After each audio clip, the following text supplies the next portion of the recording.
ব্রাহ্মণবাড়িয়ায় মানহাজগত বিরোধকে কেন্দ্র করে মসজিদ ভেঙে ফেলা হয়েছে, বিষয়টা কতটা সঙ্গত, কিভাবে মুসলিমদের মধ্যে পারস্পরিক সৌহার্দ্য বাড়ানো যেতে পারে? খুবই দুর্ভাগ্যজনক একটি ঘটনা এটি। আমি এই ঘটনার তীব্র নিন্দা জানাচ্ছি এবং আমি মনে করি কোনো আকিদা, কোনো বিশ্বাসের মানুষের উপাসনালয়ে আঘাত করা এটা ইসলামের শিক্ষা নয়। আপনার যদি কারোর সাথে বিরোধ থাকে, ভিন্নমত থাকে, আপনি যদি মনে করেন কেউ ভুল করছেন, বাড়াবাড়ি করছেন, তাহলে সেক্ষেত্রে সেটার প্রতিকারের হাজারো উপায় আপনি বের করতে পারেন, কিন্তু উপাসনায় আঘাত করা এটা কোনো প্রতিকার হতে পারে না। আমরা যে ইসলামের অনুসারী, সেই ইসলামের শুরু থেকে আজও পর্যন্ত নবী করিম সাল্লাল্লাহু আলাইহি ওয়াসাল্লাম, সাহাবা একরাম কেউ অন্য ধর্মাবলম্বীদের উপাসনালয়ে আঘাত করেছেন এরকম কোনো ঘটনা আমরা দেখাতে পারবো না। মসজিদের দেরার ছাড়া, যেটি আল্লাহর নির্দেশে মুনাফিকদের তৈরি একটা ষড়যন্ত্রের ঘর, সেটি ছাড়া অন্য কোনো ধর্মীয় উপাসনালয়, অন্য ধর্মের মানুষের উপাসনালয়ে আঘাত করা এটা নবী সাল্লাল্লাহু আলাইহি ওয়াসাল্লাম শিক্ষা নয়। এমনকি জিহাদের ময়দানে নবী সাল্লাল্লাহু আলাইহি ওয়াসাল্লামের সুস্পষ্ট নির্দেশনা ছিল, যদি কেউ কোনো অন্য ধর্মাবলম্বীদের গির্জায় বা কোনো উপাসনালয়ে আশ্রয় নেয় বা সেখানে গিয়ে ইবাদতরত থাকে, তাহলে তাকে হত্যা করা যাবে না। তাহলে আমাদের মুসলমান ভাই, একই কেবলাকে আমরা কেবলা হিসাবে মানি, আমাদের আল্লাহ এবং রাসূল এক, আমাদের মৌলিক সব বিশ্বাসগুলোতে আমাদের ঐক্যমত রয়েছে। এরকম ভিন্ন মতের মানুষদের মসজিদ ভেঙে দেওয়া এটা খুবই গর্হিত একটা কাজ। আমাদের মনে রাখা দরকার, কোনো জায়গাকে মসজিদের জন্য যখন কেউ ওয়াকফ করে দেয়, সেটা আল্লাহর হয়ে যায়, তখন সেই ঘরে হাত দেওয়ার আল্লাহর ঘরে হাত দেওয়া একই জিনিস। আমার সাথে তার মতের ভিন্নতা থাকতে পারে, কিন্তু ঘরটা আল্লাহর। দিন শেষে আল্লাহর ঘর ভাঙা কোনো অবস্থাতে জায়েজ নয়। বাংলাদেশ আমাদের আশেপাশের অন্য যে কোনো দেশের চাইতে সাম্প্রদায়িক সম্প্রীতি এবং পরমত সহিষ্ণুতার জন্য উজ্জ্বল উদাহরণ। যার কারণে পাকিস্তানের মতো দেশেও আমরা জানি মুসলমানদের বিভিন্ন গ্রুপ, পরস্পরের সাথে বিরোধপূর্ণ গ্রুপগুলোর মধ্যে মসজিদে হামলা, পাল্টা হামলার ঘটনা ঘটে। বাংলাদেশে কিন্তু সেরকম ঘটনা ঘটে না। ভারতে সংখ্যালঘুদের উপরে ভয়ঙ্কর নির্যাতনের স্টিম রোলার দীর্ঘদিন যাবৎ চলে আসছে, কিন্তু আমাদের দেশে সেরকম ঘটনা ঘটে না। তাহলে মসজিদে হামলা করে, ভিন্ন মতের মানুষের, ভিন্ন আকিদার মানুষদের মসজিদে হামলা করে আমরা আসলে কোনো ভালো অর্জন করতে পারবো না, বরং খারাপ নজির তৈরি হবে। আর মনে রাখা দরকার যে মসজিদ ভেঙে কোনো আদর্শ থামানো চায় না। মসজিদ আপনি একটা ভাঙবেন, দুইটা হবে, পাঁচটা হবে, সিম্পেথি আরও সামাজিকভাবে বেশি পাওয়া যাবে। অতএব মসজিদ ভাঙার এই চিন্তাটাই একটা অসুস্থ চিন্তা। অতএব এ ধরনের গর্হিত কাজ, এ ধরনের অন্যায় কাজ আমরা যেন কেউ আর না করি। যেখানে অন্য ধর্মাবলম্বীদের উপাসনালয় আঘাত করে ভাঙার শিক্ষা ইসলাম আমাদেরকে দেয়নি, সেখানে নিজেদের ভিন্ন মতের মুসলমান ভাইদের মসজিদ কীভাবে আমরা ভাঙতে পারি? পার্শ্ববর্তী দেশ ভারতে যেখানে মসজিদ ভাঙা হচ্ছে, আমরা তার বিরুদ্ধে তীব্র প্রতিবাদ জানাচ্ছি। সেখানে আমরা নিজেরাই যদি ভিন্ন মতের মানুষদের মসজিদ ভাঙি, তাহলে এটা একটা বাজে উদাহরণ হয়ে থাকবে। আমি আশা করব এই ধরনের সংস্কৃতি থেকে আমরা বেরিয়ে আসবো এবং এর নজির যেন আর আমাদের সমাজে দেখা না যায়। আমরা সবাই সচেষ্ট থাকবো। আল্লাহ তাআলা সংশ্লিষ্টদেরকে দায়িত্বশীল আচরণ করার, দায়িত্বশীল ভূমিকা রাখার তৌফিক দান করুন। মাহবুব আলম আপনি লিখেছেন, মসজিদে প্রবেশের সময় যদি ডান পায়ের পরিবর্তে বাম পা আগে দিয়ে ফেলি, তাহলে কি গুনাহগার হব? যেহেতু ডান পা দিয়ে মসজিদে প্রবেশ করাটা সুন্নাহ বা মুস্তাহাব, অতএব ভুলবশত বাম পা দিয়ে ফেললে আপনি গুনাহগার হবেন না।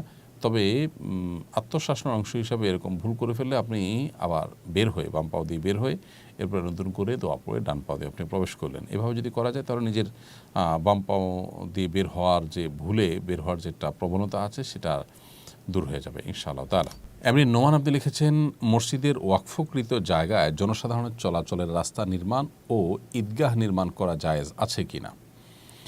ভাই নোমান, মসজিদে ওয়াকফকৃত জায়গায় এবং সাধারণের জন্য চলাচলের জন্য রাস্তা নির্মাণ করা হয়েছে, সেই রাস্তায় আপনি ঈদগাহ নির্মাণ করতে পারবেন না।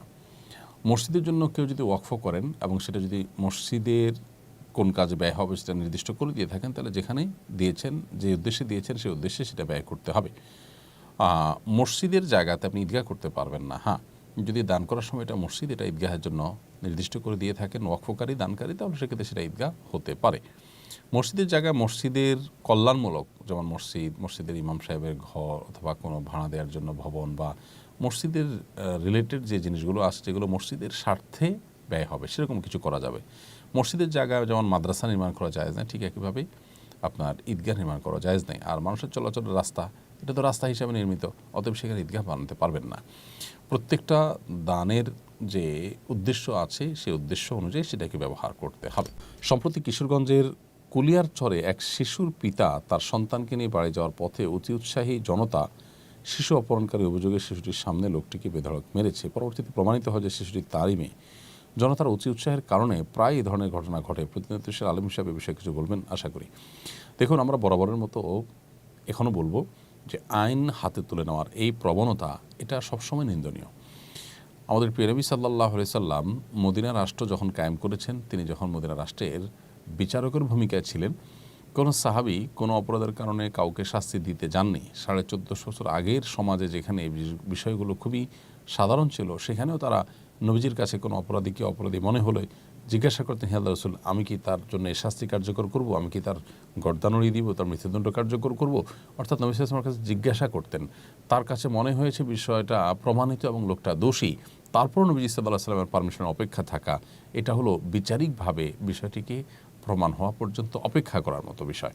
অতএব এ ধরনের বিষয়ে যদি আমরা আইন হাতে তুলে নেই, আমার যা ভালো মনে হয় সেটাই আমি করা শুরু করে দিই, তাহলে সন্দেহাতীতভাবে সমাজ অস্থিতিশীল হবে এবং এ ধরনের অনাকাঙ্ক্ষিত, অনভিপ্রেত এবং অপ্রত্যাশিত ঘটনা আরও বেশি বেশি ঘটতে থাকবে।